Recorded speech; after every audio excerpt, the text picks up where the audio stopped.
Mi nombre es Estelio Padilla y en esta oportunidad voy a presentar los avances de mi proyecto de investigación de tesis doctoral que estoy desarrollando en la UPEL Extensión Académica Barinas bajo la tutoría de la doctora Keila Hidalgo.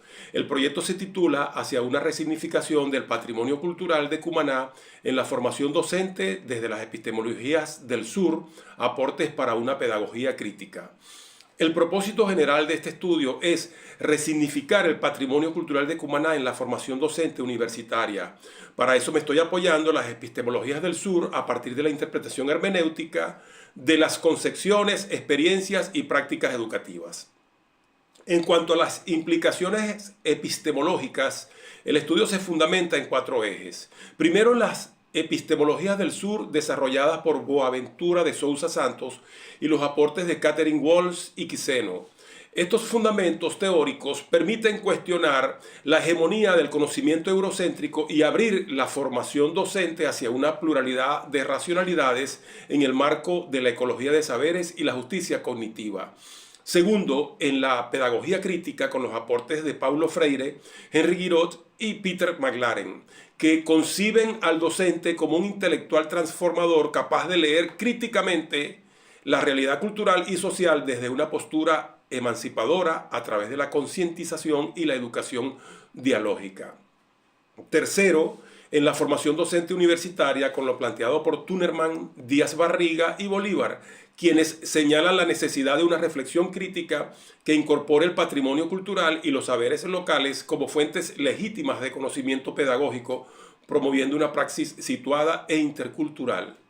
Por último, también se apoya en la educación patrimonial y los saberes populares con aportes de Rodríguez, Camacho y lo que ha normado la UNESCO.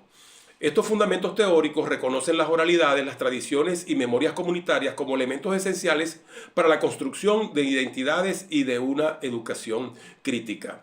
De estas bases se derivan los propósitos específicos que allí los tienen declarados y que por razones de tiempo y espacio no expondré aquí. En cuanto a lo metodológico, este estudio se ubica en el paradigma interpretativo con enfoque cualitativo y el método fenomenológico hermenéutico siguiendo a Van Manen. En correspondencia con los propósitos y las fases de investigación, tenemos algunas interrogantes que guiarán el estudio. En la fase de clarificación o etapa previa, la pregunta esencial es cómo reconocer los referentes conceptuales y epistémicos que sustentan la relación entre patrimonio cultural y formación docente desde las epistemologías del sur. En la fase de descripción-recolección, la pregunta clave es ¿de qué manera los docentes de Cumaná expresan y significan el patrimonio cultural en sus trayectorias formativas? En la fase de interpretación-reflexión, la pregunta esencial es ¿cómo develar las formas en que el patrimonio cultural se incorpora o se excluye en programas y prácticas educativas, identificando tensiones y posibilidades de resignificación? En la fase de redacción, lo fundamental es preguntarnos acerca de qué manera se puede configurar algún tipo de resignificación pedagógica que articule los saberes patrimoniales y populares con enfoques críticos y contextualizados. Como ya lo mencioné, se prevé en 4 fases siguiendo la línea de Van Manen. Una primera fase de clarificación de presupuestos o etapa previa en donde se precisan las preguntas y el horizonte epistemológico. Una segunda fase de descripción-recolección en donde se recogen las experiencias vividas de los docentes. Aquí se aplicarán las técnicas de la observación de cerca y la entrevista conversacional.